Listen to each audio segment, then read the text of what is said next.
This is The Zero Hour with RJ Eskow, produced by the WeAct Radio Network in Washington, D.C., and broadcast across the nation.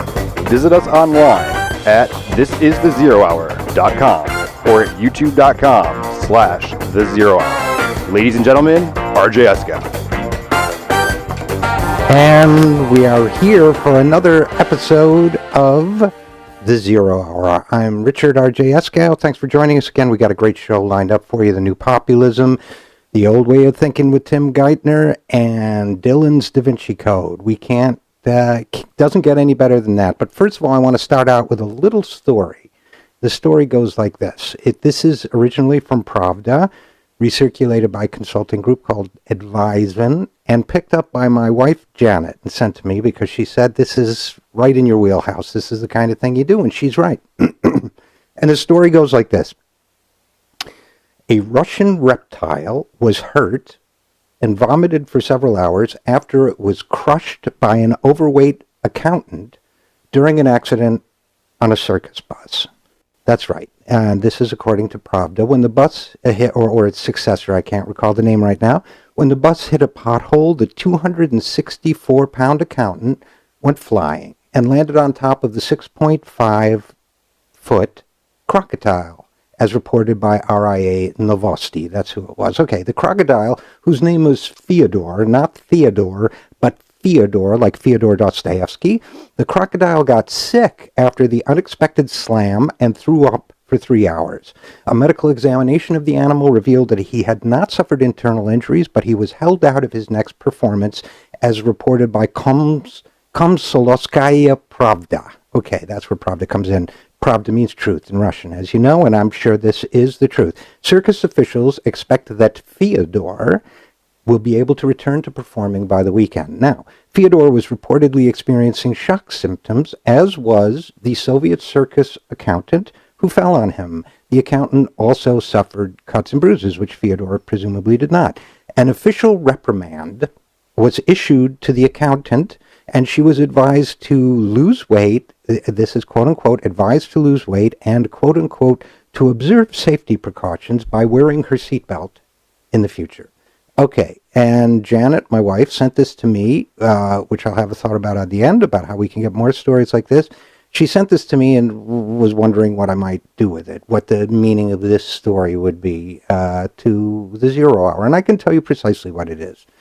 That's easy. The Russian reptile is a metaphor, in my mind, for the United States economy. The overweight accountant is what else but our bloated, too big to fail banks. Our banks do not observe safety precautions. They are too large. They are out of control. They are irresponsible, even though they're supposed to be the model of irresponsibility. Now, we are in an extended depression. It's called a recession, but which is officially ended or not, depending on how you look at it from a technical point of view. But for millions of Americans, it's an ongoing depression. We're in that 3-hour period of throwing up that poor Fyodor experienced. Now, what does that mean? Now, how does this tale differ from the United States economic experience after the financial crisis caused by our overweighted and bloated banking system? I'll tell you. The accountant was advised to lose weight and observe safety precautions. We've done far too little of that with our United States banks. We have not done anything about the too big to fail problem. In fact, our banks are bigger than they ever were, so they're more bloated than ever. They're going to hurt the next crocodile even more than they hurt the last one.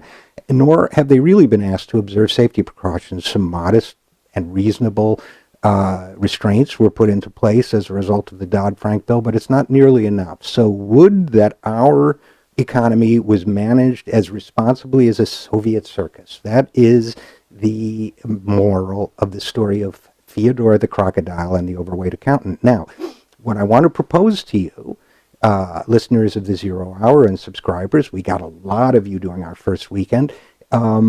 Here's my suggestion to you and to YouTube listeners and to audio broadcast listeners everywhere out there. Here's my suggestion. Send us a story at thisisthezerohour.com. In fact, you can send it, let's see, we'll get you an address by the end of the day, but come to the website and we'll announce something. Come to the YouTube page and we'll announce something. We will give a prize. I'll think of a good prize, maybe a subscription to The Onion or something. We will give a prize to anyone who sends a story as good as Fyodor the Crocodile. And, of course, I had Jeff the Talking Mongoose and another true life news story. If you send us a news story that is metaphorical and powerful like this one, Janet gets nothing, but except my hearty thanks. But listeners who give us a story, this was Janet's idea, listeners who give us a story will get a prize from the Zero Hour. That is our promise to you. In the meantime, our word to Wall Street and the banks of America is lose some weight and observe reasonable safety procedures. Don't do it for yourself. Do it for Fyodor the Crocodile. I'm Richard RJ Eskow, and we will be right back on the Zero Hour.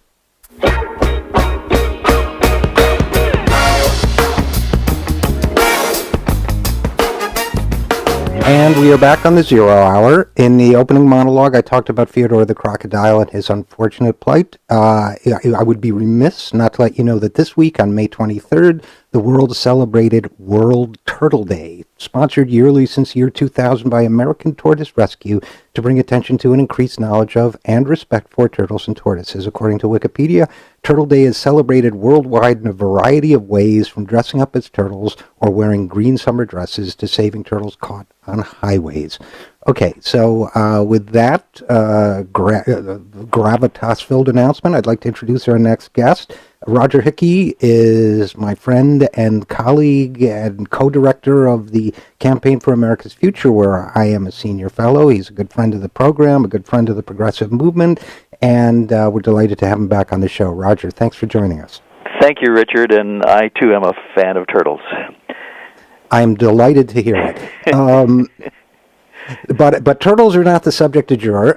This week, the Campaign for America's Future sponsored a very successful, and as far as I can tell, one-day conference on the new populism, and I thought we could talk about that for a little bit because I think it's a really important topic. And I wanted to start. There were a lot of great people there: Elizabeth Warren, Bernie Sanders, Reverend Barber, and so on. I'm sure I'm leaving out other terrific guests. But I wanted to start out by just chatting with you for a minute on what you think the new populism is, because sometimes these phrases aren't precise. And in our mind, in your mind, what are your thoughts on what is the new populism? Well, more and more Americans are just coming to the conclusion that the powers that be, the people that control the economy, the people that buy our elections, are not only controlling that power and keeping the rest of us out, but they have driven our economy into a ditch, and they are forgetting about the majority of Americans whose prosperity is essential to a healthy economy. We have been taken over by oligarchs, and those oligarchs are running the system for their own destructive benefit, destructive to the rest of us. And more people are coming to that realization. It used to be that this was a country where people were optimistic about the middle class. They were optimistic about economic opportunity for the next generation. It used to be that we had a vision for investing in the future and using our government to expand opportunity. More and more people are starting to realize that we've got to get together in a populist movement, the little guys against the big guys, which has happened periodically in our history, to set things straight. People know now that the game is rigged, and it's rigged for the benefit of the ultra-wealthy and the corporations. And we've got to take over the apparatus of government, and we've got to make the economy work for all working people. To me, that's populism has been throughout our history, and this is a populist moment because we need to get our country back in the hands of the majority. Well, What do you say to folks who would answer, particularly from the right, by saying that this is class warfare or envy of the wealthy? Well, Americans are not very envious people. Most Americans kind of like the wealthy, and we've always had an economy where people can get rich. But this is a class of people, the majority of Americans, middle class and poor people, uniting and fighting back against the overclass.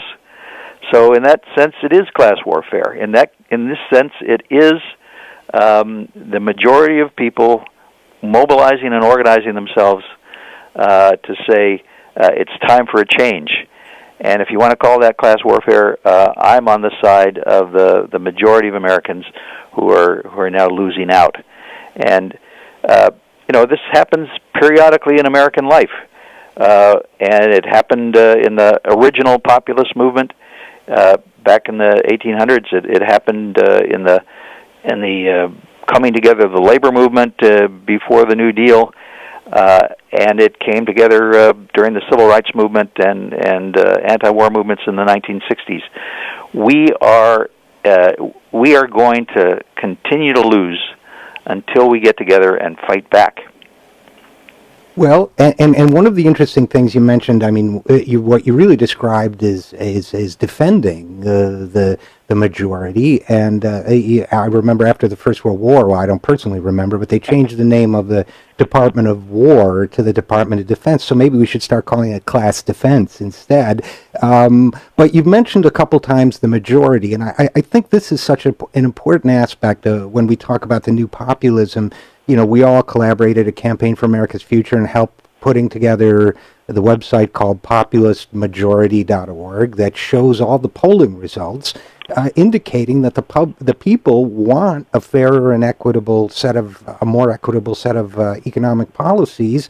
And we had a presentation on that. We'll talk in the second segment about we'll hear clips from a couple of the speakers and so on, but I think one of the speakers that was very important, who we may not hear from in the second segment, is Celinda Lake, the pollster, and maybe you could tell us a little bit about what her results and some of the other polls we've studied show about public opinion on these issues. Yep. Celinda, who is a veteran pollster, has polled for lots of successful candidates, does the battleground poll with a Republican on politics. She's a real veteran, and she ran down the numbers about how Americans are converging and coming to agreement about the need for action, especially around the economy. People feel that it's simply not working for average folks, even though it's been declared a recovery, that the new American electorate, the people that elected Barack Obama and are the wave of the future demographically, Hispanics, African Americans, women, young people, although they've felt their power once or twice in this new generation, they are incredibly disaffected and feeling like their economic situation requires drastic action in order to have an opportunity, have a chance in the economy. On issue after issue after issue, people are wanting the government to take aggressive action to redress the balance of power, to make the wealthy pay their fair share, to invest our resources in an expanding economic system, and the women's economic agenda really is going to take some action to assure that women are not only respected in their roles in society, but also in the economy. So she's not claiming that all of this has come together in a self-conscious movement yet. We're trying to encourage that to happen. But when you dig underneath whatever person's identity, Republican, Midwestern farmer, or industrial worker, or unemployed person. There's a commonality of grievance and a desire for action that all of these folks and all of these demographic groups are expressing, and we think that there's a potential there, and it's still a potential for a real grassroots rebellion. That's what the new populism could and should be. So in a sense, the idea of creating a phrase and a concept and ultimately a conference around the words new populism, if I'm reading you right, it's an attempt to catalyze a movement around a commonly held set of beliefs that a majority of Americans hold about what it takes to have a fair economy, to have a fair shot to get ahead, and so on. So and the polls seem to be clear on this. Now it seems the mission is recruiting more politicians like Senator Warren and Senator Sanders who will pick up this banner and run with it, right? Yeah, that's right. There's lots of organizing going on around the country. The day that we met, fast food workers invaded the McDonald's shareholders meeting in Chicago, demanding a change in the wage policy and the living wage. There's organizing around Social Security. There's organizing around jobs. There's organizing around all kinds of issues. And one of the things that, with a lot of different constituencies, and one of the things that we're trying to do is raise a flagpole that people, all of this organizing can rally around, that there's a commonality to these economic demands that people are making. And secondly, you're absolutely right. We've got to break through and let the politicians know that what they are stalemated about in Washington, the public really wants to break through that stalemate and get some action on economic issues, and it means electing a better class of politicians who are going to be responsive to this new movement as well. And I suppose persuading the ones that are on the fence that that whatever they might lose in corporate backing or whatever will be more than offset by the public approval for what they do. Roger, we're going to have to go to a break in a minute, but I'm really glad you mentioned the popular movements that are springing up around the country, because I think that, we don't, and I suspect you agree that we don't move politicians in many cases until we have a popular movement, and movement building is a critical part of this. So in a way, I was wrong to jump too quickly to the politicians when we should have been talking about the people a little more. So thanks for that correction. And when we come back, if you can stick with us through the break and talk with us for a few more minutes, I'd love to play a couple clips from the conference and talk with you about what you thought of some of the key speakers at the get-together. Terrific, Richard. Great. Well, I really appreciate that. So we will be back with Roger Hickey, co-director of the Campaign for America's Future, to talk about the New Populism and the New Populism Conference and some of the great speakers there after these messages. Please stick with us. I'm Richard RJ Eskow, and this is The Zero Hour.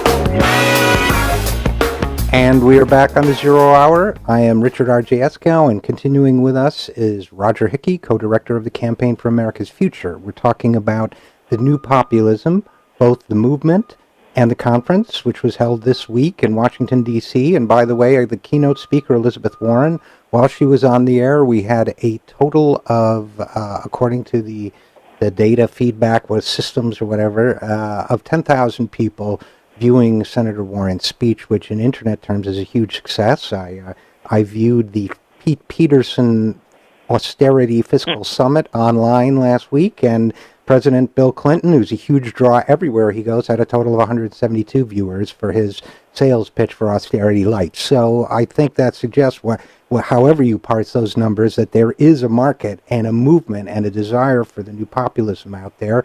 And what I thought we'd do in this segment, Roger, is talk a little bit about some of the individual speakers and what they had to say, and maybe listen to a clip beforehand, starting with Senator Warren, who was the keynote speaker and brought her best game, I would say. Let's hear a clip. Great. Go ahead. Let's hear a clip, Pete. Talk about opportunity. They mean opportunities for the rich to get richer and for the powerful to get more powerful.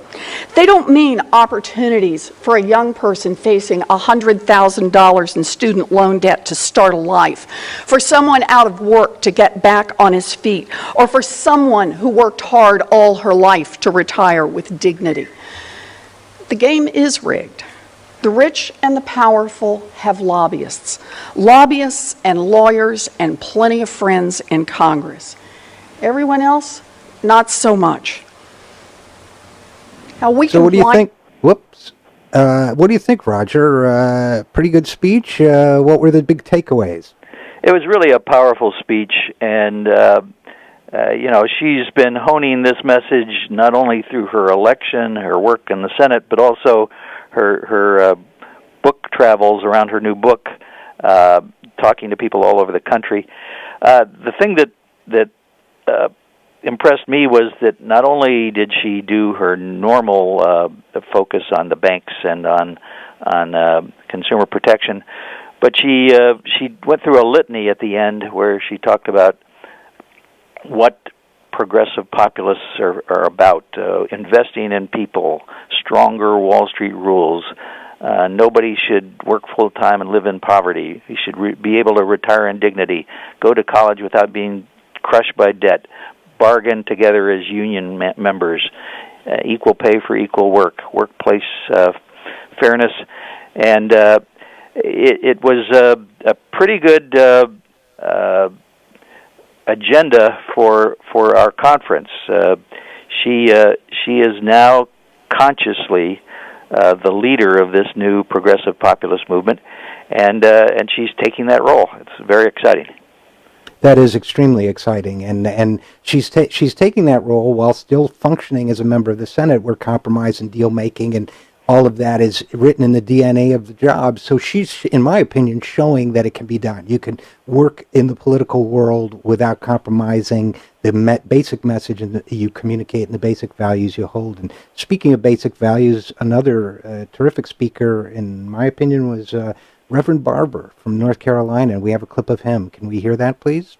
Because it's time to take this nation to higher ground. And I just stopped by to tell you, if we'll learn this history and learn from this history and ask people to go deeper than just left or right or Democrat and Republican, if we can build a coalition in North Carolina in the South, if we can build a coalition in Mitchell County that's 99% white and 89% of Republican, don't tell me that we can't build coalition all over America. Don't tell me that we can't transform this current tide of extremism. I want to know, Ephraim, are you ready to fight? God has given... Well... He is a preacher.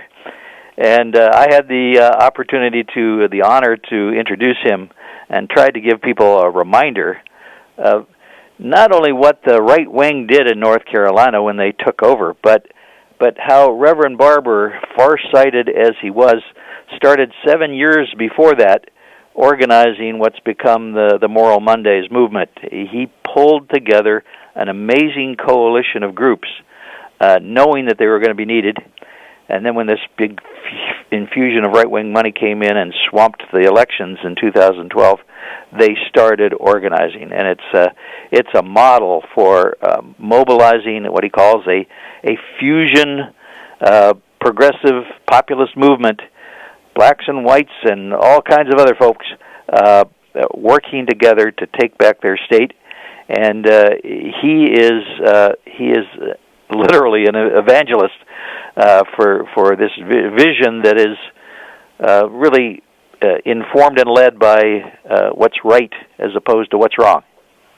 Well, and as you point out, he's not just an evangelist in his talk, but in his organizing. He's a great model for what can be done. Senator Bernie Sanders and what he had to say, could we hear that for a second? Rather than hear the clip, maybe you can just give us some thoughts on what he had to say. Well, Bernie is almost at the point of running for president. He's talking about if nobody else will do it, he's going to enter the Democratic primaries. And so this was a natural audience for him. people who want a real debate about the future of the Democratic Party as well.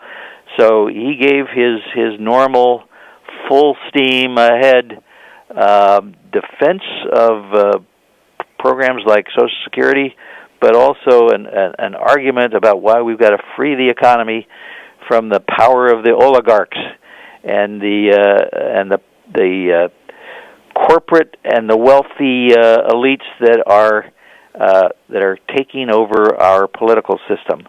It was a stem winder of a speech. You'll soon be able to find it at ourfuture.org, the video of all of the speeches from the conference, ourfuture.org /the new Populist conference. And we're getting some of those out by email today.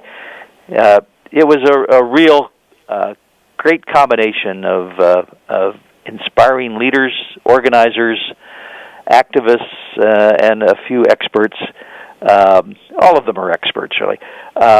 All working in one way or another to build a new populist movement. Well, to me, it was, it was a very successful day, and if I didn't think it was, I wouldn't say so. I'd think of some indirect way of describing it. It was a terrific day, and I think it's very, very important to keep hammering this message. And so Roger Hickey, co-director for the Campaign for America's Future, thanks so much for joining us, and thanks so much for organizing, together with our colleagues, a terrific conference. Thank you, Richard, and let me encourage your audience to go to ourfuture.org over the Memorial Day weekend and participate in the conference at their leisure. Thanks, Roger. And audience, consider yourselves encouraged. I'm Richard RJ Eskow, and we will be right back after this. This is the Zero Hour.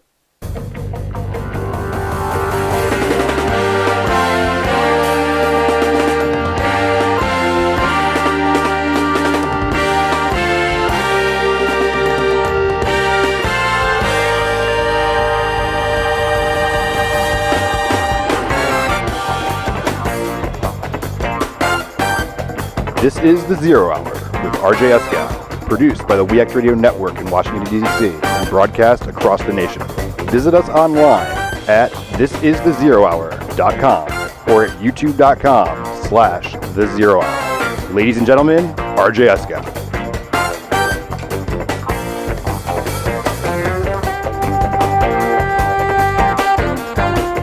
And we are back on the Zero Hour, if I am not mistaken. And we have a great hour coming up for you. We are going to be talking with Amir Sufi, who is co-author of a very important book, I think very important, called House of Debt, about the mismanagement, as I put it in a piece this week, we rescued the wrong economy. And we're going to be talking with Lynn, Stuart, Parramore about love in a time of inequality, love in the time of Thomas Piketty. So I think we have a lot to talk about, and underlying a lot of this is the reign, the now ended reign of Timothy Geithner as Secretary of the Treasury. And I've written about Geithner's memoir. It came out last week, and I compared it to a pillow book written by a courtier or court lady in the imperial court of 10th century Japan. I think that, he is not, in his own eyes, a bad guy, obviously. He thinks of himself as a good guy, but he is almost, from a cultural historian's point of view or an anthropological, sociological point of view, perfect case study of a courtier in today's oligarchical, political, and economic system. Means well, wants to serve the emperor well, doesn't even know he's serving an emperor, and that's who Tim Geithner is. Well, what's most important about Tim Geithner and his legacy and his memoir is that his ideas, his thinking, and even the culture which he represents cannot be allowed to determine our economic future. And to that end, we have a couple clips of Tim Geithner at a Politico event. So these clips are from Politico. We're giving them full credit for that. Speaking about the economy, and we have a couple of them that I'd like to play for you now. The first one, well, let's just hear it. Let's hear the first clip, Pete. How are we doing on that clip? The only way to protect people from mass unemployment is to step in and try to make sure you prevent the collapse and failure of the financial system. That's like the essential, necessary, moral thing to do in that context. Nothing's possible if you don't do that. So It's like, you're in a plane, you're in the cockpit, and the plane's on fire. And there's a bunch of people who are going to die if you don't land that plane safely. And yeah, people want you to come out of the cockpit and try to figure out, could you negotiate conditions on the banks before you land it? Could you figure out how to figure out what caused the plane to be on fire in that moment? No, you're going to go land the plane. And that was, housing was... Okay, so here's what I want to say about this clip of Tim Geithner. One is that he doesn't even get it. He didn't rescue the plane. The plane went down for most Americans. It's as if, he's using that analogy of, gee, you're nitpicking, but I rescued the plane, didn't I? No, you rescued the first class cabin. The rest of the plane went down in flames. And we're still trying to dig our way out of the rubble. We can't dig our way out of the rubble you left behind, Tim Geithner, and President Obama, and Hank Paulson, and President Bush, and everyone who created this current situation. We can't dig our way out of the rubble until you acknowledge that. Now, I understand what he's basically saying is I was under incredible pressure. I did what I could. People told me this was urgent. But the people who told him that all of this was urgent were the people in first class. They were the people that got rescued. So I think it's now important to say, well, I think there were better ways to rescue this plane than just to sever off the front portion of it and let the rest of it go down. That's a plane can't fly that way. An economy can't fly when it's split in two. We've got a split economy between the first class 1% economy and really 0.1% economy and the rest of us. Now, the way you get the plane repaired and back in the air is by putting it back together and flying a single plane. Let's listen to the second clip. Housing was tragic, terribly hard, terribly disappointing to all of us. Nothing we did in housing had as much traction, as much benefit, as much power as people deserved in this context. And why was that? It's because the scale of the problem was just massive relative to the tools and the authority and the resources we had. Now, this is just a hoax. This is just hype. Now, I was at an off-the-record briefing for economics writers with Tim Geithner in 2010, and it was off the record until all the other writers broke the confidentiality, and then I did too because they were misrepresenting what was said. But one of the things that was said to him was, your HAMP program for homeowners is actually extend and pretend. It's helping the banks trick people into thinking they're going to be helped so that they pay another year's worth of mortgages and then foreclosing on them anyway. His response, is that a bad thing?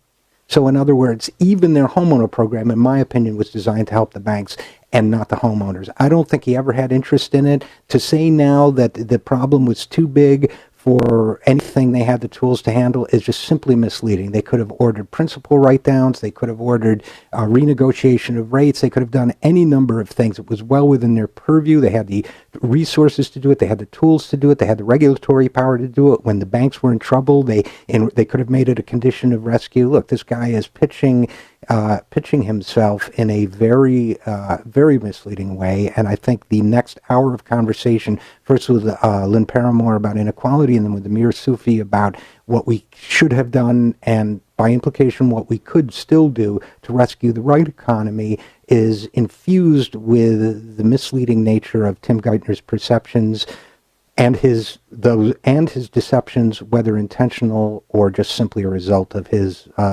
limitations in perception. We'll never know the full answer to that.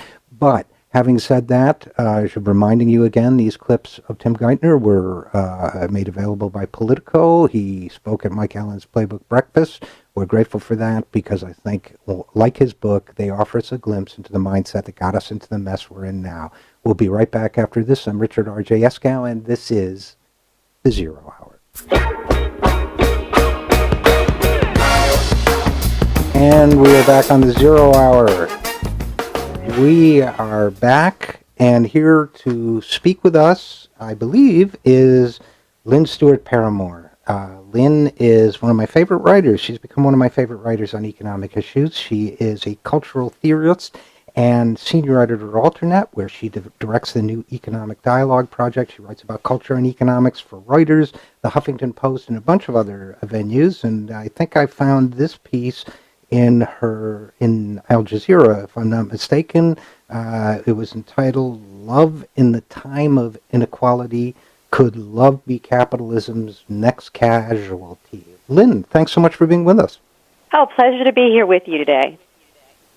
Well, listen, this was a great piece, as so many of your pieces are. I got a lot out of it. And, it's one of those things where sometimes your best pieces, or the pieces I respond best to, at least, are the ones where I thought, yeah, I was kind of thinking about that in the back of my mind, but didn't have a language for it, and you really put that together really well. And basically, I don't want to, misstate your thesis completely, but basically, I think what you're saying is that as global wealth inequality increases, it becomes harder and harder for people, first of all, to marry outside their economic class, which used to, and secondly, for people even to live the kind of life that's conducive to happy love relationships and marriages. Is that a fair summary? Right. Yes, that's right. There's a sense in which love, the kind of love that we associate with long-lasting commitments, becomes a luxury when there is widespread economic hardship and the concentration of wealth is making more and more people's lives insecure, and they're dealing with chronic job instability and all kinds of stresses.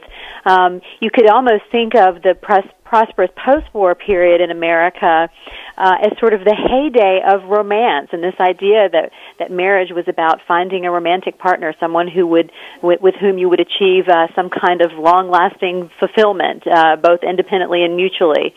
And the fact of the matter is, when you are at the lower end of the economic ladder, that's not really possible. You don't have the leisure time, you don't have the resources to invest in that kind of commitment. And women, for example, poor and working class women, we're finding that they are in many cases choosing not to marry, not to form long-lasting partnerships with men, because the men in their cohorts are more likely to be out of a job, or if they do find a job, to have something that's very precarious. And so these women are deciding instead to invest in themselves and their own skills and education, and bring up their children independently of a husband or a long-term relationship. And that's a trend that's been steadily growing since the late 80s. Well, that brings up so many thoughts for me, including I tend to look at things through the lens of music as a reflection of culture. And in the 50s, I grew up, I was very little in the 50s, but in the 50s and 60s, which have turned out to be something of a heyday, at least in modern times, for marriage and love, there was a big body of songs about marrying outside your social class, poor side of town and down in the boondocks, and Roy Orbison working for the man. I mean, there was this whole, pick me up on your way down in country western music. There was this all, well, you think you're, but it was all about, well, I'm just a poor boy, and, but I dare love you, or the reverse of that. And it seems to me now we need a new music body of music to cover the fact that love. The other thing that strikes me, we're going to our chapel and you're going to yours. right. Economic apartheid that is beginning to settle in America, and it's creating very different social and cultural paths for people depending on what their income level and resources are. Yeah, and it's also, it's exactly, and it's tempting to be flippant and say, that commitment-averse man or woman can now say, I'm sorry, darling, but the Gini coefficient is too high, and, But the fact is that, underlying all of this it's kind of heartbreaking stuff, isn't it? Oh, it really is, because the human values that we associate with long-lasting love, things like loyalty and devotion and altruism, those things tend to get crowded out under stressful economic conditions, and people have to make pragmatic decisions. It's not that, for example, poor and working class women don't want love.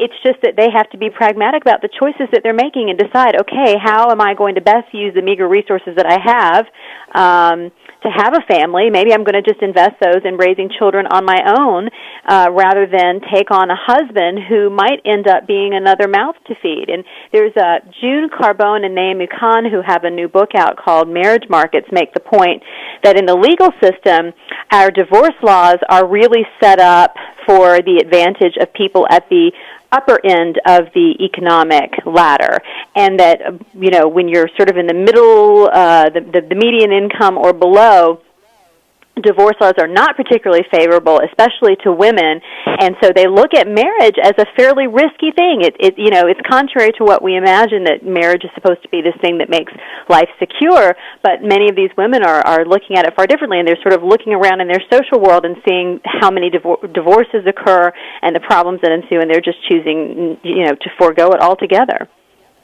Well, and so you have a situation, it's almost Dickensian in a way, where, or I think of, Victor Hugo or somebody, these classics of literature where young lovers are thwarted by poverty and social conditions and social limitations and class. We think of that as a 19th century relic, but what you're really saying here and what these studies are suggesting is that kind of tragedy, economically based emotional tragedy, is coming back, and we have a political class that idealizes the family. We have a pop culture that idealizes lasting love, but everlasting love, but we have economic policies that decimate both of those things, it sounds like.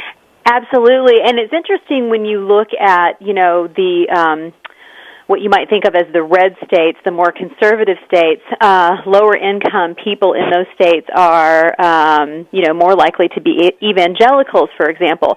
And the evangelical churches still preach this, the commitment to long-lasting marriage and partnership is a duty that's it's not just about your personal fulfillment, but it's about your duty to God. And unfortunately, so many of the people who are hearing that message simply can't afford to do it. So there's this real cultural disconnect between the values that are being espoused in the community or reflected in pop culture, et cetera, and what's really going on. Although it's really interesting, when I was a kid in the 1970s, the soap operas were such a big deal in the afternoon. It was all about love in the afternoon, and those shows were marketed towards middle class, working class, poor, even families and women in particular. If you turn on a soap opera today, that the audience for them has shrunk dramatically, but they're no longer really about love in the afternoon. They're about hookups and casual sex. You really don't see people making the commitment to long-term partnerships or even buying into the idea of romance the way you did, 20, 30 years ago. It's really fascinating to see how these cultural products are reflecting the changes in the larger society. And even among, college students at the more elite schools, you hear about this hookup culture developing because, unless you are very rich and your parents have a lot of resources, you have to be careful about who you're going to make a long-lasting commitment to. And so a lot of young people are like, oh, we're going to wait a few years after college to decide to, see how the job situation sorts out, and we're not going to make those kinds of commitments in college, so we're just going to hook up, have casual, brief encounters, relationships, and, be very careful about walking into a long-term commitment. Well, it really is fascinating, and does suggest that so much of what goes on around us in our cultural and emotional lives is driven by economics. And you talk in the piece about the work of Jeremy Greenwood, macroeconomist, talking about assorted mating and how much less likely it is now for someone to marry outside their social class. So the poor remain poor by marrying in kind, as you write, and the rich seal their dynastic unions as they attend Ivy League colleges together as legacies or enjoy exclusive fetes at the White House. I did a piece for Salon on these dreadful human beings, actually. One was a heir to the Mellon fortune, and the other was his wife, who've created a website about their lifestyle and how to spend $16,000 on a desk shaped like a dolphin and all that stuff. Sure. Real Gilded Age stuff. Oh, it's unbelievable. And so, you know, I mean, another song from my youth, only in America can a poor boy like me grow up and marry a rich girl like you. Jay and the Americans. Ain't happening today. Ain't happening. It ain't happening. And you know, you think about Mad Men, a show like that, you know, where the executive is going to marry the secretary. That's just not very likely to happen now. The marrying outside the cast, the assortative mating, that's a trend that's been on the rise. You know, and it all sort of starts in the late 1980s. That's when you can really see the divergence happening with most of these trends that we're talking about today. Well, you know, it's late 1980s, so at the end of the Reagan era, and boy, I'll tell you, you know, one of the things I got from your piece so strongly, and it's a foundational thesis of this show, basically, is that a lot of what's happening is driven. Follow the money, follow your heart, follow the money. And if you think what's happening at the lower end of the economic ladder isn't relevant to you, just wait a few years. You know, these forces that are impacting love and marriage, you know, among the working class, that's creeping up into the middle class. And more people in the middle class are going to be dealing with the same stressors and chronic instability and having to make the same kinds of, you know, more pragmatic decisions and economic decisions about things like marriage and long-lasting partnerships. Well, and sadly, we're going to have to leave it there with another reminder of the great old Harlan Howard song, Pick Me Up on Your Way Down. Lynn Parramore, thanks so much for being with us, and thanks for all the great writing. Thank you for having me. You bet. I'm Richard RJ Eskow, and we will be back with economist Amir Sufi after this. This is The Zero Hour.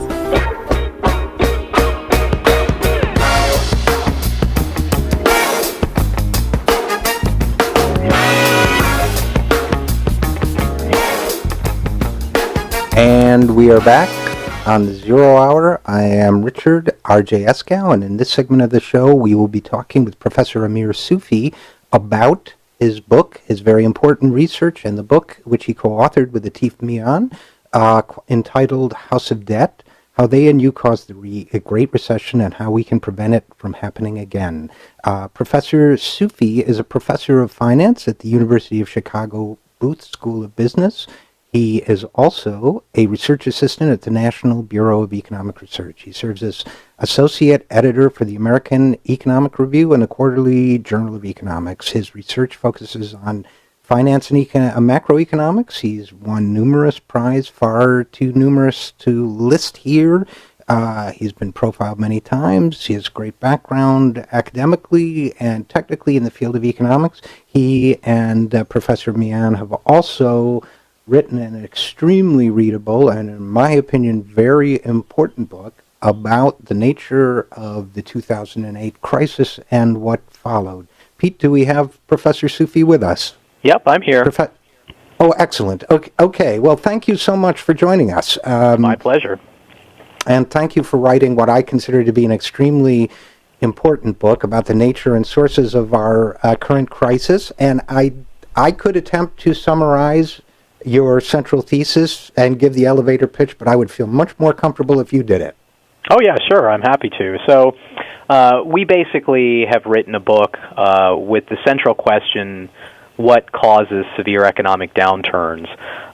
And we focus primarily on the Great Recession in the United States, and it is our view based on 6 or 7 years of academic research, which, of course, we've written in a presentable audience, for a general audience, is that the dramatic rise in household debt from 2000 to 2007, in combination with the dramatic decline in house prices during the Great Recession, is essentially what triggered the Great Recession, a sharp decline in household spending, and at the end of the day kind of sent the economy into a tailspin, and it was very difficult to recover from it.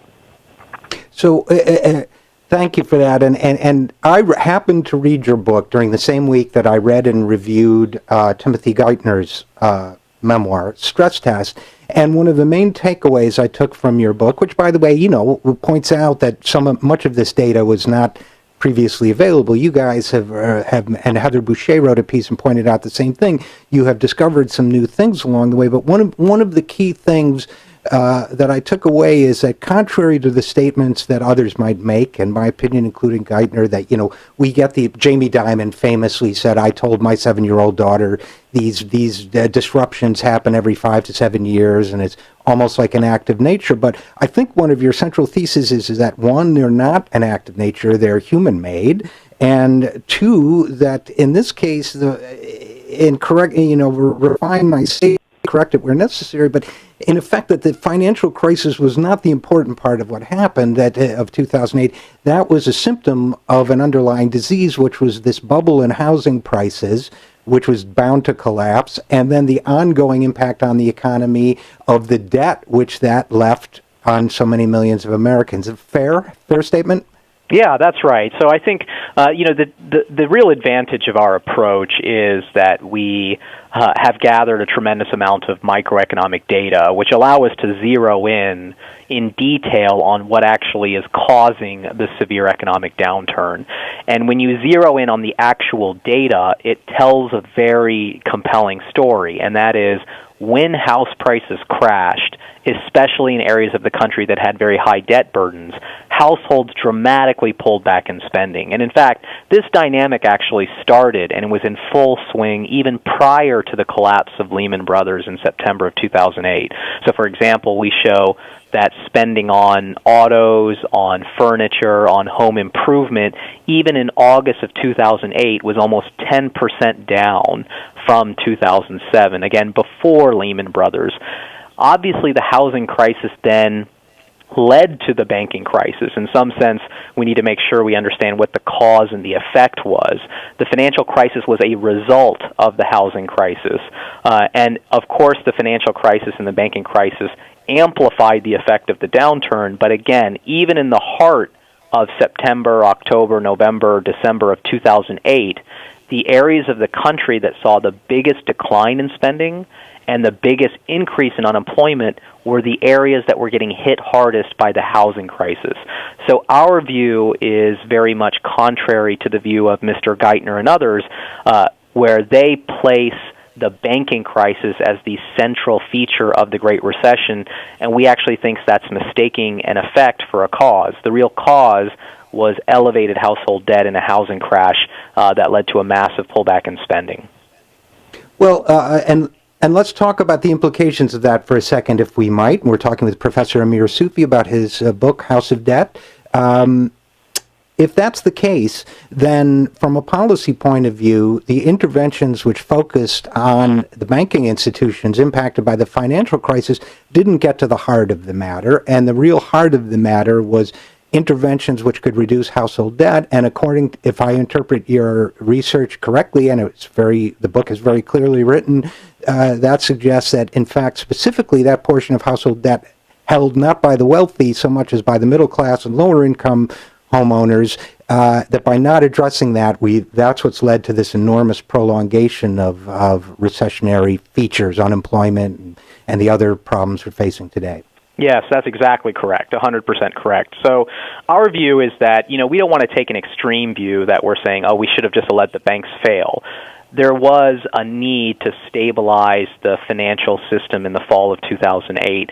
And in fact, we do commend some of the interventions that both the chairman of the Federal Reserve and Mr. Geithner, when he was at the New York Fed, do to kind of try to stabilize the financial system. Where our complaint comes is that it seems like policymakers had a very singular, almost tunnel vision approach to the problem, and that was what we call the view of the world that is, we save the banks and we save the economy. That the only problem was a banking crisis. That is absolutely incorrect. The problem was much deeper, and in fact, the banking crisis was a result of a household debt crisis. So you're exactly correct that the policy implications are that we should have moved much more aggressively to undertake actions that would help relieve the burden of debt by households. We actually don't favor taxpayer debt forgiveness. Instead, we thought that there needed to be a more even distribution of losses between the debtors and the creditors. So, for example, one of the specific proposals that I think Jen Taub in her book, Other People's Homes, is also talking about is that we should have allowed bankruptcy judges to write down mortgage debt in bankruptcy. That was legislation that candidate Barack Obama had supported in September of 2008, but then it never was passed in 2009. We think that, for example, was a huge mistake, something we discuss at length in the book. And you're speaking, of course, of Jennifer Taub and her book, Other People's Houses. And you also mentioned very early on in your book the point that losses right now are completely maldistributed. That, in fact, you have, if I buy a $100,000 house and I have $20,000 in equity and the house drops in value to $80,000, I'm the one who loses out. The bank is still owed $80,000. So they're 100% in that scenario, and I'm zero. So if that's the case, then bankruptcy, I believe they call cram downs, and other solutions become appropriate. And I want to talk a little bit more about policy solutions, but perhaps a little bit more about causes. If you're able to stay with us through this break, Professor Sufi, I have a couple more questions for you afterwards. Can you stick with us? Yeah, of course. Okay, thanks so much. And I will be asking you about your subtitle when we get back. Amir Sufi is co-author of House of Debt, and we will be right back after this. I am Richard RJ Eskow, and this is The Zero Hour.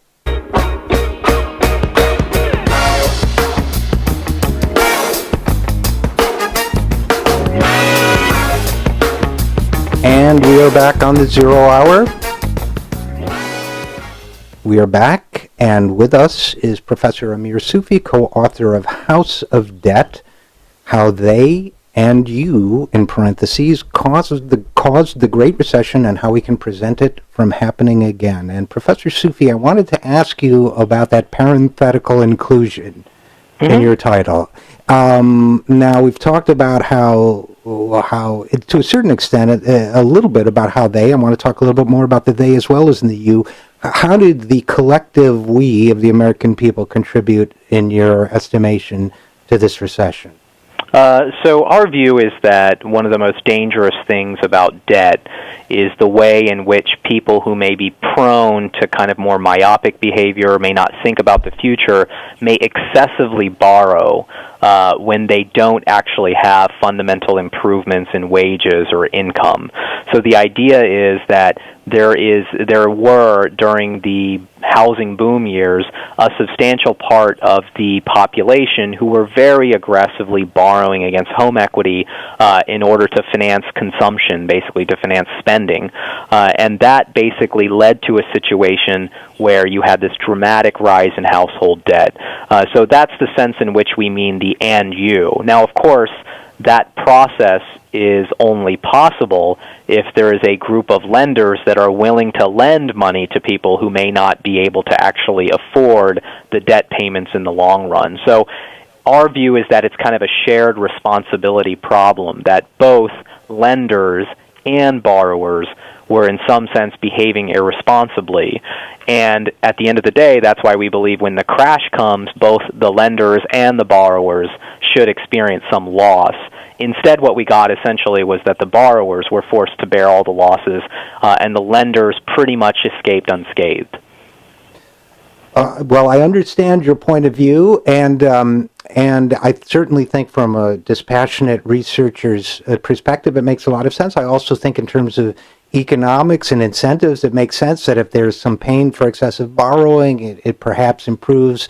It's an appropriate feedback system for the economy. And I just wanted to run something by you, though, which is I am by nature and profession a bit more of an advocate and perhaps a bit more of a firebrand and a little bit less of a dispassionate researcher. So part of me, it says, and this is more just me talking to you than what the research or your numbers say, part of me says, well, okay, but we have a situation where there's been wage stagnation over an extended period of time, growing income inequality as well as wealth inequality, and that in effect, this easy credit, which extended over a period of a number of years, was a pressure valve that allowed this inequality to continue while people maintained the illusion of that their middle-class lifestyle was still sustainable, and that in effect when people applied for a home line of credit or whatever, that they were in effect being told by the financial system, it's okay, it'll work out. So I might apportion a lot more of the blame to the financial system and a bit less. I understand what you're saying, but what would you say to somebody like me who says, well, people were basically set up. This was a way to kind of disguise growing wealth inequality, and then when everything hit the fan, they were left holding the bill. Yeah, no, I think we're closer. We're closer than maybe I gave the impression before. I think that it's, of course, a product of a situation in which we have a rise in income and wealth inequality, and at that point, a lot of people do become convinced that the only way in which they can keep their spending behavior up to a middle-class standard is by taking on debt, and it's almost a sure thing that a lot of the people that are borrowing don't understand fully what they're taking on in terms of the burden of debt that they're going to have going forward. So I completely agree with you that a lot of the blame deserves to be put on the lenders. And in fact, in the book, we make the very strong argument that one of the reasons debt fuels bubbles like the housing bubble that we just witnessed is not so much because the buyers become too optimistic. It's because somebody out there is willing to lend money to people who are willing to pay a lot for houses. So I think what really changed in the early 2000s, which I think is consistent with your views, was an increased willingness of lenders to really push mortgage credit onto people that did not fully understand exactly what they were taking on. So I think that is kind of one of the main arguments we make both in our research and the book. So, okay, good. Well, I'm delighted to hear we're much closer together than I thought. And was I off base? When I wrote about your book and your work this week, I said, in fact, I think my title was something along the lines of, we saved the wrong economy, kind of implying there were two economies, that, to use Geithner's airplane analogy, that we saved the front of the plane, but we didn't save most of the plane. And now what we're saying, if you look at the charts at the end of his book, are, well, on average, the plane's doing pretty well, but the biggest part of the cabin is still plummeting. And was that, in your opinion, the wrong analogy, the right analogy? No, I think it's exactly. Yeah, it's exactly correct. And I think it's easy enough to look at just the data on who the income gains and the wealth gains from the last 4 or 5 years have gone to, and they have disproportionately gone to the wealthiest Americans, especially because stock prices have risen quite sharply, asset prices generally have gone up a lot, and of course 85% of the financial wealth in the economy is owned by the top 20% of the wealth distribution. So just naturally, if wages are stagnant, but financial values, financial asset prices, stocks and bonds, if those are going up, then that is going to disproportionately benefit those at the top of the wealth distribution. And I think you're exactly right that a lot of the decisions that were made during the financial crisis to uniquely focus on saving banks led to a situation in which you see a further divergence between what's going on at the top 10% of the income distribution versus, say, the median or even below the median of the distribution. So, okay, great. I think it sounds like we are exactly on the same page then, more or less. And in the couple minutes we have left, and I realize that's an absurdly short length of time, but we've talked about mortgage. Here we are at this moment in history, and we can all regret what wasn't done over the last 5 years, but what are a couple policy solutions that we might still approach, at least to mitigate the problem as it currently exists? Yeah, so we're very much focused on the problem of student debt, which I think is the biggest financial issue that we face on the household side. Student debt burdens have exploded, and we actually have an opinion piece coming out in the Washington Post where we're thinking about ways in which we can do some kind of debt forgiveness on the student debt side based on when you graduated. So the idea is, if somebody graduates in 2009 with a lot of student debt, we cannot blame that person person for having taken on that debt and then being exposed to this horrible job market. In that kind of environment, it makes sense to actually forgive some debt. This is similar to Senator Warren's proposal, where she has advocated allowing students to refinance, or former students, people with student debt, to refinance into lower interest rates in order to lower their interest payments. Both ideas basically say, look, if the economy is suffering and people can't find jobs, then it doesn't make sense to enforce debt contracts and to make people continue to pay the same high interest payments, because through no fault of their own, they don't have as good of labor income, and so it makes a lot of sense in that circumstance to do some debt forgiveness.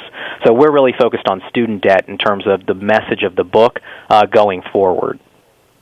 Well, although I do have to say, and I appreciate both your proposal and Senator Warren's, but the phrase debt forgiveness, is that the right phrase? We're really talking about refinancing at more favorable rates, but that's not what I normally think of as debt forgiveness. Yeah, I mean, I think the way we would like to see debt contracts work, and maybe forgiveness isn't the right word for it, is we would like to see the balance on debt adjust if the economy collapses automatically. Mm-hmm. And that's, whether you want to call that forgiveness or refinancing, the principle is basically the same. It is, we want to let Americans be able to share risk more broadly. Right now, it's kind of a raw deal. The financial system doesn't bear any of the risk, and the student, who's, a young American that's just starting their lives, probably with low assets because obviously they haven't had a lot of time in the workforce, they're bearing such a large amount of aggregate economic risk. And in our view, that just doesn't make sense. And that's something I think we need to think seriously about reforming. Oh, well, I couldn't agree with you more. I might lean towards more radical solutions, but they also might not be politically feasible.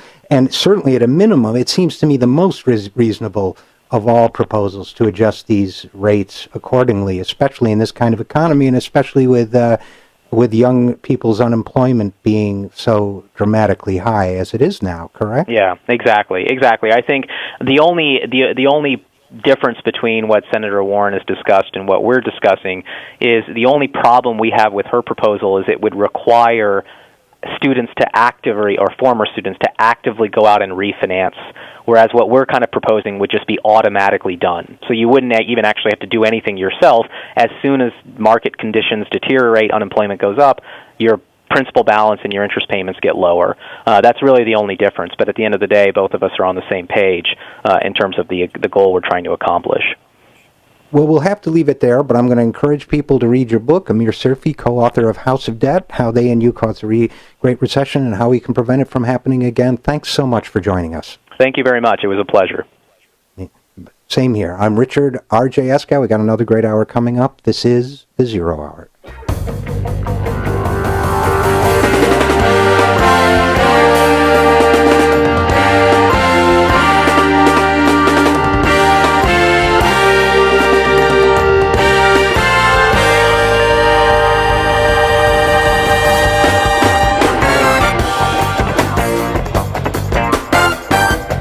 This is The Zero Hour with RJ Eskow, produced by the WEACT Radio Network in Washington, D.C., and broadcast across the nation. Visit us online at thisisthezerohour.com or at youtube.com/thezerohour. Ladies and gentlemen, RJ Eskow.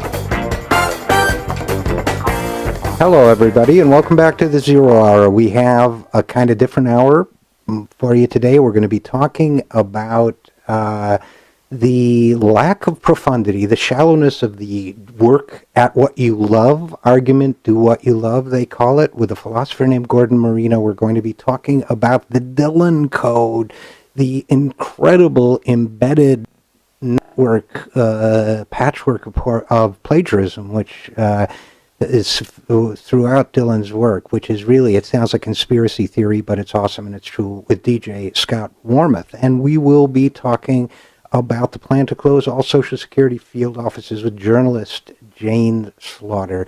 But first, a few things that I found over the internet this weekend that I thought were very interesting. One was a great response to the bigotry of Bill Maher.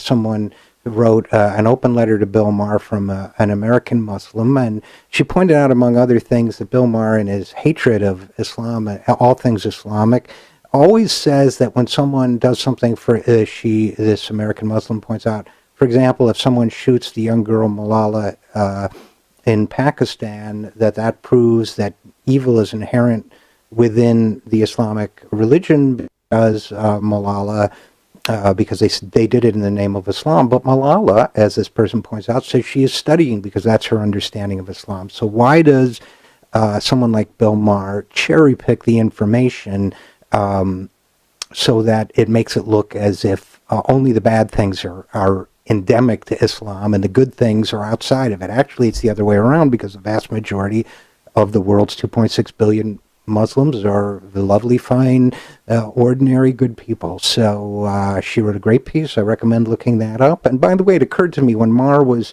on his rant, he seemed approving of Dinesh D'Souza, saying that we know that Islam is bad because you never heard of a Buddhist suicide bomber. Everybody thought that was very funny, very, very funny, which means that everybody who thinks that was funny doesn't remember that there used to be something called kamikaze pilots, and they were suicide bombers, and they were Buddhists. So there's also food for thought. There are also, by the way, my friend Terrence of the Republic of Tea, who describes himself as African-American, Buddhist, black, and gay, and a father, did a great piece on the holographic resurrection of Michael Jackson for a TV performance where they brought him back as a hologram, and he danced with live dancers and sang a new song that they've taken from his archives called Slave to the Rhythm.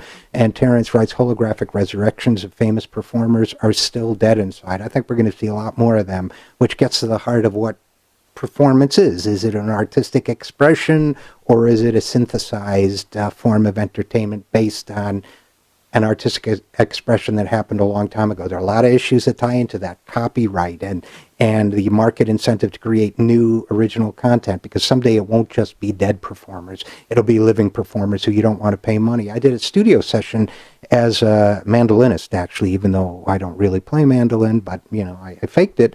And I didn't even get to play the song all the way through. They said, we got what we need, and now we'll just cut and paste from the little experimentations you did. There's going to be more and more of that. And they could use that in 10 songs, and I wouldn't get paid for 10 sessions. So also the Internet of Cops is coming. That was on Motherboard, that there's going to be a separate internet for law enforcement, which is going to be faster and contain all sorts of confidential data. That's a scary sort of 1984 type precedent that we want to think about. And also staying on the future beat, the Army private once known as Bradley Manning, who has embraced a new gender and a new identity as Chelsea Manning, is seeking medical care for his gender reassignment and based on his new gender. Let's hope that is successful. It's interesting to me, Ayatollah Sistani in Iran acknowledges that gender reassignment is appropriate in certain cases and that people are born into a different agenda. Now, that's a regime that hangs homosexuals and does reflect badly on Islam. But if Ayatollah Sistani can recognize that, Sistani, and Ayatollah Khomeini before him could recognize gender reassignment, why can't the U.S. military prison system? And last but not least, George Dvorsky, who's been on our program, futurist, talked about some jobs we are likely to have in 2030, and they include robot counselor. And by the way, I think George is right. Robot counselor does not provide psychotherapy to robots. That would be somebody who helped you decide what kind of robotic systems you wanted in your house and your job. Rewilder, which would be somebody who would help wild growth and wildlife return to abandoned urban areas. Garbage designer, somebody, garbage dumps and waste sites have a lot of valuable materials in them, so someone may design and mine them someday. I would have said garbage miner. Neighborhood watch specialist, using drones and other technology to watch your neighborhood. I'm not thrilled about that, but I think George is probably right. That's likely to happen. Simplicity organizer, and that's someone to simplify your life, and that's going to be for the 1%, but they're going to need it. And healthcare navigator, someone who helps you navigate the healthcare system. Now, personally, I just make it like Medicare and give it to everybody. Then navigation wouldn't be so complicated, but it is, in fact, built into the Affordable Care Act because we're using private health insurers, and that makes life very complicated. So that's what we got in store, but I want to go to our next guest. So let's have our commercial breaks first, and we'll be back with Scott Warmuth. I'm Richard RJ Eskow, and this is the Zero Hour.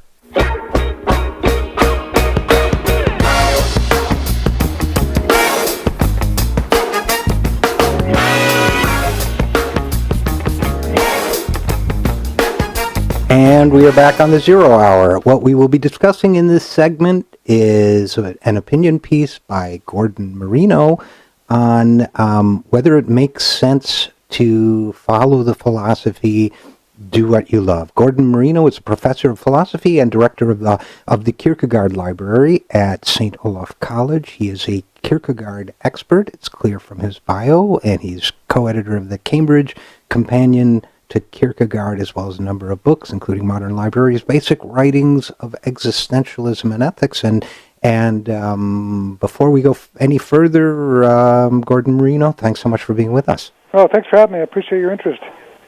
Oh, absolutely. You know, this is one of those things where, again, it kind of bubbles just below the surface of consciousness, in me anyway, and I think in other people. When people say, do what you love, do what inspires you, do what you love and you'll never work another day again. And so it's like, hey, I look at the economics data all day, number one. It seems like a one percenter's affectation in a way, or luxury. And number two, you know, it may engender a lack of discipline. You write about student advisees coming to you, and one of them saying, should he be a doctor or a philosophy professor? Maybe he'd be a stand-up comedian. And your reaction is to say, what are you most passionate about? But so you wrestled with this because you saw an article in Jacobin magazine essentially taking that view that it's elitist, but you wrestled with it from a number of different dimensions. And what were your thoughts on it?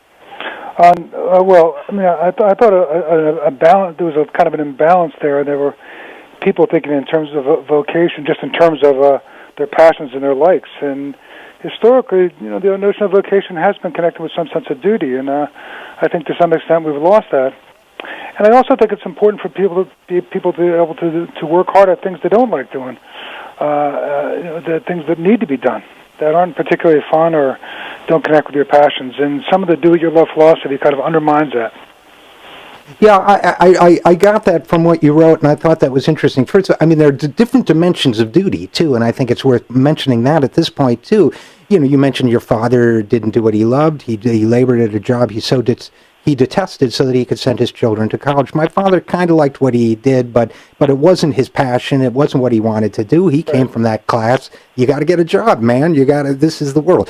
And so we've got that dimension of it. So I would say our fathers had a duty that extended to family. Then you mentioned Martin Luther King and other great leaders who are certainly, I mean, I'm sure when Martin Luther King was going to Memphis at the end of his life to help the sanitation workers get a living wage, that was not, quote unquote, necessarily what he loved. He might have been preferring to write beautiful sermons and read, theological. He was quite depressed at that time. Was he? Yeah, from what I understand, yeah, that's right. Yeah.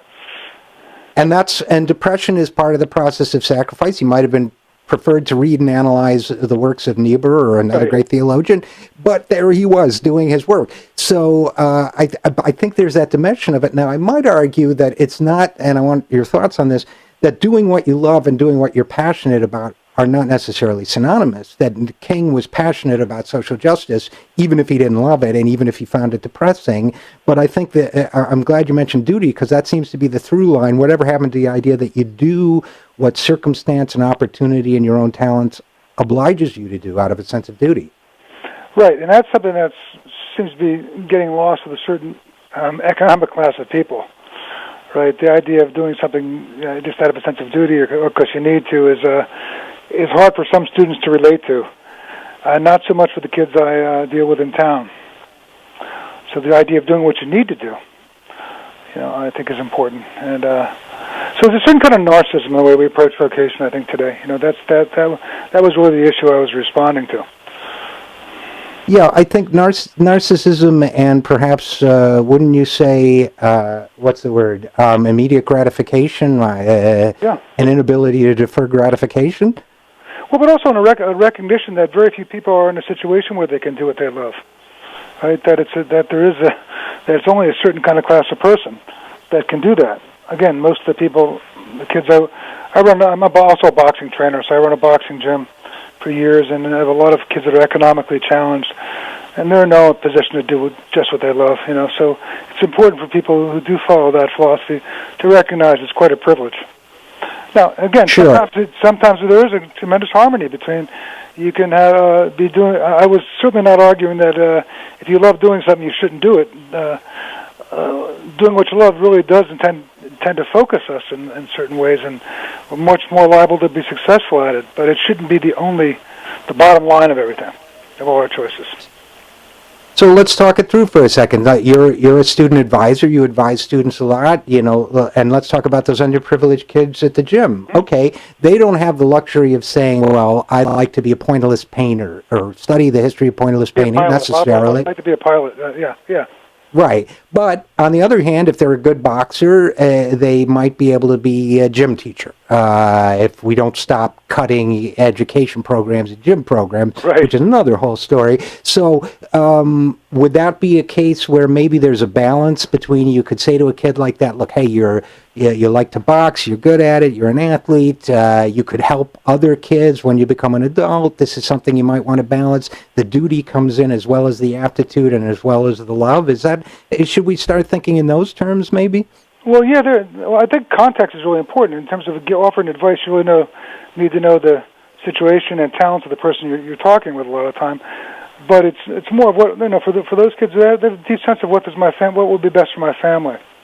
And their talents enter into it. So we do think a lot about, what are your talents? What are your but trying to develop some sense of to diminish the vulnerability of those economic vulnerability is important. So I really push some kids to get there's a certain amount of freedom if you get a welder's license or something like that. Yeah. And even with students in college, to tell you the truth, because depending on what their situation is, but it's a quite different discussion with these different groups of young people. Yeah, based on what, socioeconomic class or something? Yeah, definitely based on economic class. Like, for example, there's students who can go to college, and there's been a lot of comments to the effect that, everyone's in such economic debt when they come out of college that, they should be able to do what they want or something to that effect. And there's a lot of students who can pay their full way, don't come out with any debt. They're very privileged and can look for a job. They can, take internships and jobs that are other people wouldn't be able to afford to, and I think it's important for us to acknowledge those differences. Oh, absolutely, and you take it. I sometimes deal with some of these issues of student employment and so on from an economic or policy perspective. You take it from a philosophical perspective. You quote Kant from the Groundwork for the Metaphysics of Morals as saying, let's suppose a person, quote, finds in himself a talent which might make himself a useful man, we would say, or woman today, in many respects, but he finds himself in comfortable circumstances and prefers to indulge in pleasure, end quote, rather than use these capacities. Right. You used an interesting word. I thought you were going to go on to say that Kant says it would be immoral to indulge in pleasure when you have a talent that would make yourself useful, but you used the word irrational, which I thought was interesting. Well, for Kant, they'd be synonymous, I think. He would say it would be irrational to you couldn't will a world in which people abided by a rule, do what you just feel like doing, because we have certain talent, we have certain talents that serve certain purposes. So for him, those two things would be synonymous. So, okay, well, that's interesting. So it's irrational to behave in an immoral way, and that, his claim would be, he always asks, look, could you will a world in which people just let their talents rust and do what they just felt like doing, skateboarding or whatever? He says, no, you couldn't logically will that kind of a world. Well, and that's the way he kind of thinks about it.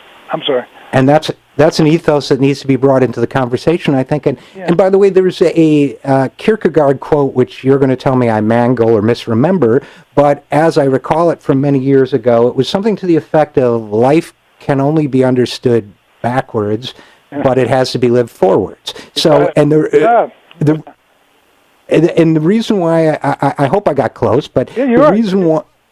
Yeah, and the reason why I bring it up is because I think the other element that gets lost from this whole discussion of doing what you love is doing what's in front of you. Right. Doing what's okay. You just got out of college. There are no jobs for interpretive dancers, but there are jobs for guys who can stack trucks. So let's hope we create an economy where there are jobs like that again, which was one of my first jobs. And then I went on to do financial analysis and kind of self-taught computer programming. Well, as it turns out, it can only be understood backwards, but that's what I do for a living now, is use that experience to interpret. So I guess my point is, and I'm not the world's best model on career choice necessarily, but I guess the point is, isn't also doing what's in front of you and then doing the next indicated thing a part of a kind of morality of careerism? Yeah, that's a good distinction you're making. I never thought of doing what's in front of you. And oftentimes you do what's in front of you and you find out you do really like it. You might not think you're going to like it, and you do like it. One of my very best students ever, he went to teach for America, and it was torture the first year. And he was just threatened all the time and felt anxious, and it was unbelievable. And now he went on and he stayed on the job, and he loves it. It's so impactful. It's not always fun. It's very challenging, but he loves the impact in the relationships. So oftentimes we really can't tell what it is whether or not we can learn to love something. Well, that's such a great point, because of all things, I found myself having to project the financial impact of health plan, benefit design, or whatever. It sounds like the dullest thing in the world, and probably is, but I love that too. It was just a side of my mind I didn't know I wanted to tap. So I guess if I were to conclude, and I'll give you the last word, but if I were to conclude, I guess I would say that career in an ideal world would be the product of a dialogue among duty, talent, necessity, and opportunity. Well, I think that's right, yeah. But I think we lost some of that dialogue, at least amongst certain people. And I'm trying to redress that balance. But yeah, those are the elements I think we need. Well, thanks so much for illustrating this issue with your great piece in the New York Times on doing what you love and the limitations of it.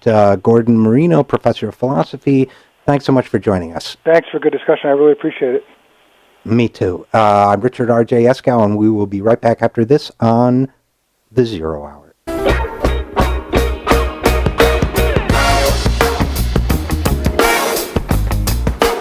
And we are back on The Zero Hour. I'm Richard RJ Eskow, and I've been really looking forward to this conversation about the actually mind-blowing world. I'm a huge Bob Dylan fan, and the extent to which Dylan plagiarizes, steals, reconstructs. I get this mental image of him as this sort of human magpie taking shiny objects from every piece of literature he reads, an incredibly eclectic. I'm going to drop it right there and just lead to our next guest, Scott Warmuth, who is a DJ in Albuquerque, who has written a couple of seminal pieces, including Bob Charlatan Deconstructing Dylan's Chronicles, Volume 1, which was Dylan's autobiography. You won't believe this stuff till you get into it. Scott, thanks so much for joining us. Oh, my pleasure. Thanks for having me. You've done extraordinary work. And by the way, I was tempted. I was trying to figure out if I could conduct this interview entirely with Dylan quotes. To accuse you of deception as saying, you've got a lot of nerve to lead me on this way and just take it from there. But the fact is, although one might think you're leading us on, this stuff is meticulously researched. And it says, you write, Dylan has hidden many puzzles, jokes, secret messages, secondary meanings, and bizarre subtext in his book. He borrows from American classics and travel guides, fiction and nonfiction about the Civil War, sci-fi, crime novels, both Thomas Wolfe and Tom Wolfe, Hemingway, books on photography, songwriting, Irish music, soul music, and a book about the art of sideshow banter. Now, we've always known that Dylan was a thief, right? I mean, everybody knew No More Action Block became Blowing in the Wind, or everybody in my world, Restless Farewell was a Clancy Brothers melody, etc., etc. I mean, I remember when Street Legal came out, Dylan must have been, early 30s, mid-30s, and someone accused him of stealing the sound from Bruce Springsteen's band lineup, and he said, I never steal from anybody under 50. So he's been cueing us for a long time, but your work suggests that there's a pattern here, and I'm not sure we know what it is, but is there a pattern here?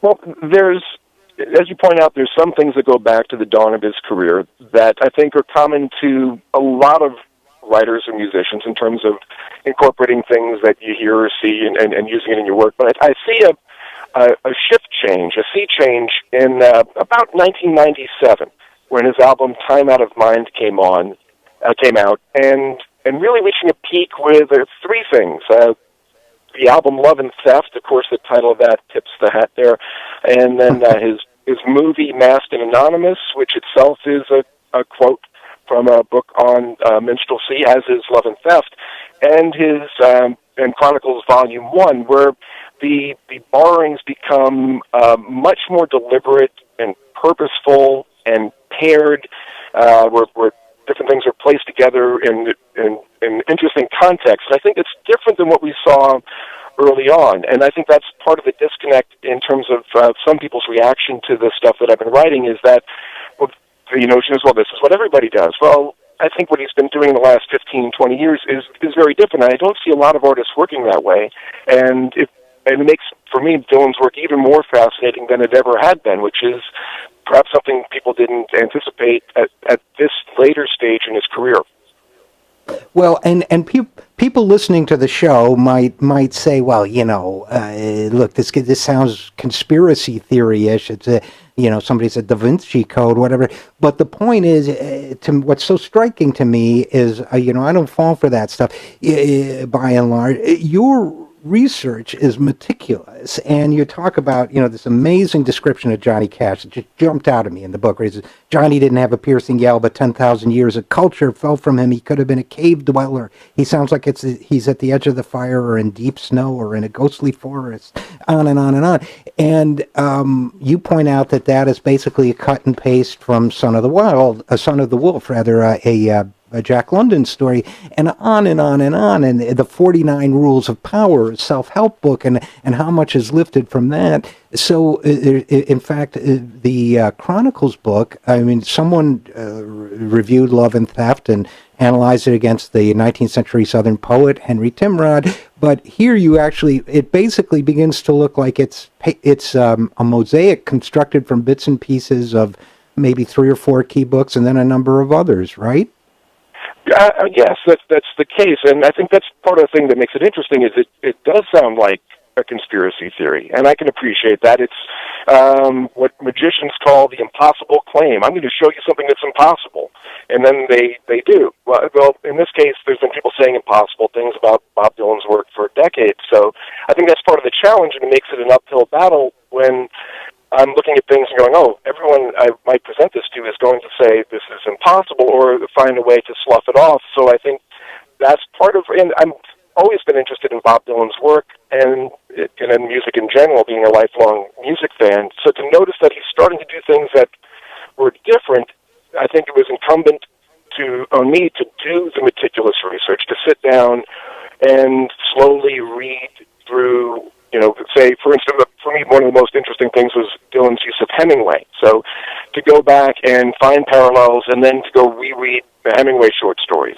and then go reread how Dylan's using them and try to find those patterns and draw the parallels. And not only the list, Jack London was accused of being a plagiarist, and in the letter he once talked about a list of deadly parallels, and that the use of that is really just to cut somebody down. And then that interpretation that what I'm trying to do is to cut Dylan down in some way, where I'm fascinated by his work and think of myself as someone who champions his work. It's interesting, even if you didn't know these things were going on, this work is interesting, and that there's these other levels to it beneath the surface that are even more fascinating. Who wouldn't be interested in that? Does it sound conspiracy theory-esque? Sure. And I think that's what I try to do, is say, hey, you know what, this might sound impossible to you, but here's some examples. And not just 1 or 2 or a dozen, but here are hundreds and hundreds of them. Do I think my batting average is 1,000%? Certainly not, but I think it's higher than average. And I didn't see anybody else writing about these things. There's plenty of stuff to read about Bob Dylan's work. Like a lot of Michael Gray's writing on Bob Dylan. Griel Marcus has done a whole lot of interesting stuff, but I didn't see anybody covering this material that I was seeing. So to not only find out what what he's doing, but then maybe some of the reasons why. What else could be going on here? The humor inherent in a lot of it is really wonderful, and the ideas that he's bringing across through this material is interesting. So one of the things I was really pleased with, there's a profile on my work as part of a new book by the Pulitzer Prize-winning author David Kinney. It's called The Dylanologist Adventures in the Land of Bob. And he had initially contacted me back in 2010. And my initial reaction was, no thank you, but good luck. But he convinced me that he had read all of my work, that he was intrigued by it and fascinated by it, and we talked about it over the course of a couple of years, and I think he presents a fairly balanced view of it that's not coming from me. I mean, I could say it all day long, but here's somebody else saying it. So it's interesting to see the dynamics of how that plays out, and I was really pleased with how I think fair and what a solid journalist Kinney turned out to be. It was really a pleasure to not only speak with him. He flew out to Albuquerque to meet me. We talked on the phone. We exchanged countless emails, and it's interesting to see some additional focus on some work that I did. I mean, the essay that you mentioned was published initially back in 2010, the one that I'd written at the tail end of 2009 on research I'd done in the years before that. So it's nice to see it have a shelf life. I always thought it was interesting, and to find a continued audience for it is certainly rewarding. Well, I think there will be a continued audience, and I mean, I think a couple important things to remember. One is, Jonathan Lethem wrote an essay saying, well, everybody borrows. This is borrowing taken to an enormously sophisticated and extensive level, and you're right, it's not a diminution of Dylan to read this stuff or to present this stuff. It's really a genius level of borrowing, both in the choice of subject matter and in the presentation. And there's also meta humor in here. I mean, you mentioned in your piece, for example, that he's writing about a couple other singers who write topical songs, and in writing about their borrowing of source materials, he borrows himself from John Dos Passos, and so, there's this kind of enormously playful but enormously deceptive mind at work, and it fascinates me I find it irresistible. Look, for example, in the book, he talks absolute nonsense about a blues guitarist supposedly teaching him a mathematical way to use the neck of the guitar. It's not true, but I may be the first guy to note this, and I'd be curious your thoughts. Back when he recorded Blonde on Blonde and was interviewed about it, he described Robbie Robertson as a mathematical guitar genius. So somewhere in his mind, there's this link between mathematics and the guitar. There are these profound, crazy themes. Somebody said people will be studying this stuff for 100 years. I actually think they might be. Well, there's certainly plenty to work with. It's for me, it's to see Dylan still being so engaged with his work when many artists after decades and decades are going to content to go out and play their greatest hits, and maybe and everyone goes to get a beer or a T-shirt when they play the new song. Dylan has done something vastly different, out year after year after year, consistently playing new material, and not only the music and the writing, but the visual art, the painting, the sculptures, just continually engaged and in ways that I find fascinating. I don't know if, I'm a fan of lots of artists, love Ernest Tubb or Howlin' Wolf and study that stuff, but they're not still out there making new stuff. And I've yet to find a parallel in another artist that's similar to this. I think that's what keeps me diving into the material. It's endless. You dive in, and if you spend some time, and you can come up with things that are surprising and rewarding in a whole range of different ways. It's led me to read a whole lot of material, books that I never would have read, perhaps otherwise, short stories, listen to a lot of music. I'm a huge music fan. I've got thousands of LPs in my house and 35,000 songs on my iPod, but there's always new stuff to listen to, and so I was never really thinking about the end goal, but more of what can I learn along the way, and here's an artist who's going to bring me through all sorts of different things in ways that I might never have imagined, with twists and turns that are hard to predict and certainly interesting. Yes, and I know you're a fan of a lot of music because I picture you like sort of falling into the matrix because you realize that Dylan was ascribing an anecdote to Joe Tex being on TV after Joe Tex had died, and Joe Tex, of course, was a great soul singer. So, listen, I could talk about this for ages. I actually think, you mentioned the singers wind up recycling their oldies. You remember, just before Dylan started this, according to what you said a few minutes ago, he was kind of recycling his oldies at Budokan and everything. He'd been through the Christian period. He seemed kind of tapped out. This seemed to have reinvigorated him in a fascinating way. It's reinvigorated me to follow you and other people decoding them. Look, if Dylan is a thief, he's the master thief of all time.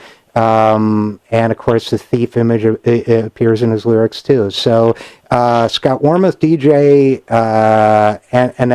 analyzer of Dylan's cryptic codes. Thanks so much for being with us. My pleasure, RJ. Thank you for having me. You bet. We'll be right after this on the Zero Hour. I'm RJ Eskow.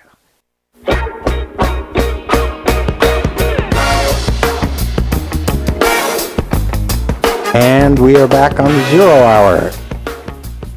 With us is Jane Slaughter, who is an American journalist, writes frequently on labor affairs. Her writing has appeared in The Nation, The Progressive, Monthly Review, and in These Times. She's based in Detroit, and she has written an interesting piece on the topic of the Vision 2025 document for Social Security, which basically suggests, Jane, first of all, thanks for being with us, and I secondly, are they planning to close their field offices? What's going on? They've commissioned a study, a report from something called the National Academy of Public Administration, which puts forward a vision of what the Social Security Administration should be like in 2025. And very high on the list is that everything would be automated in the sense that you'd have to get your Social Security benefits completely online. They want to eliminate the human factor. Well, see, here's you allude to this in your piece, but here's the problem. As soon as I heard about this story, I went on and tried to sign up for Social Security online myself. And here's, and by the way, I used to be an IT person back in the 80s. The principles stay the same. I was one of the first bloggers, okay? I mean, I know computers, okay? I know the internet, okay? I was absolutely stymied. It got to a point where it asked me to, check off which of the last 8 addresses were yours, and one of them, I guess, was a P.O. box I used for 3 months in 1999, and I was locked out for 24 hours, and on a security failure. And what if I needed to print the document to go to the welfare office to get emergency food assistance? Where would I be then? They are saying they're not going to do that anymore. In the past, you've been able to go to your local Social Security field office and ask them for certain documents, and they'll give it to you right there. Under the new plan, you would have to request it either through an 800 number or online, and it would be mailed to you, and so, of course, there would be a delay of who knows how long. So mailing something to me might take 3 or 4 days, which if I'm, for example, hungry, might be very disturbing. So that's certainly a problem. Now, this document is called Vision. Now, of course, the other thing is that not everybody has access to the internet. So, and that tends to break down along income lines. But this is a document. It's called Vision 2025. Does this mean that's what they're planning to do in 10 years, or would they be starting sooner? They don't get specific about that. The document is full of really, this sort of government ease jargon that's, lots of feel-good stuff. We will be nimble, that sort of thing. We will have integrity. But when they get specific, they say that we will provide direct service options, that is, in person or on the phone, only in very limited circumstances. So you would have to, I don't know what your circumstances would have to be to qualify for actually talking to a human being. Most people would be expected to go online. And, this is, as you say, this is 11 years from now, so you should say, some people might say, oh, everybody will know how to use the internet by then. No. There'll be plenty of people in their 60s, 70s, 80s at that point that do not. But that's not really even the biggest factor. I would say that it's not just whether you have access to a computer or whether you consider yourself tech savvy. Even if you are, the Social Security workers of today have been rigorously trained to know exactly how to figure out what your rightful benefit is. You have not been trained in that. They know all the ins and outs. They know the exceptions. They know the tricks of the trade, if you will. So when you go and talk to them and tell them all your life circumstances, they can figure out what benefit you are entitled to. And their experience is that when people file for their Social Security benefits only online, they very much too often end up cheating themselves out of part of their benefit.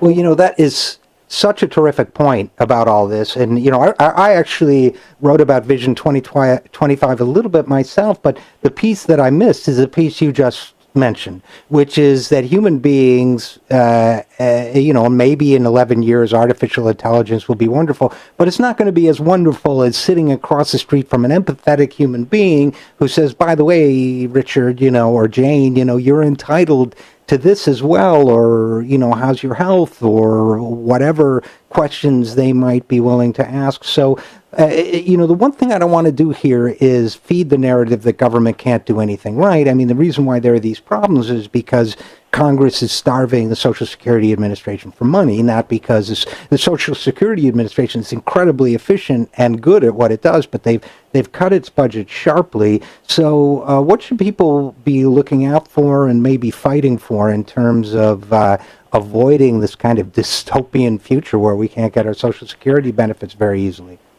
Well, one thing they can do is quite a few local Social Security offices have been closed already, including this year. And if you hear any rumor that one is about to close in your area, you should join any sort of group that is protesting that. You should get your congressman on the case. You should hook up with the union that represents the Social Security workers, which is called the American Federation of Government Employees. You should make a stink to try to keep them from closing your local office. And then overall, the group that I think very highly of is called Social Security Works, and they are defending Social Security right down the line, from whether it's trying to keep them from cut your cost of living to... And Jane, we'll have to unfortunately cut it there, but I'm delighted you mentioned Social Security Works because they're our sponsor, and they do great work, so we'll both encourage folks to go there. And thanks so much for coming on the show, talking with us about this program. I hope you'll come back again. In the meantime, I'm Richard RJ Eskow, and thanks for listening to The Zero Hour. And Jane Slaughter, thanks for joining us. Thanks for the opportunity. We will be back next week with another edition of The Zero Hour.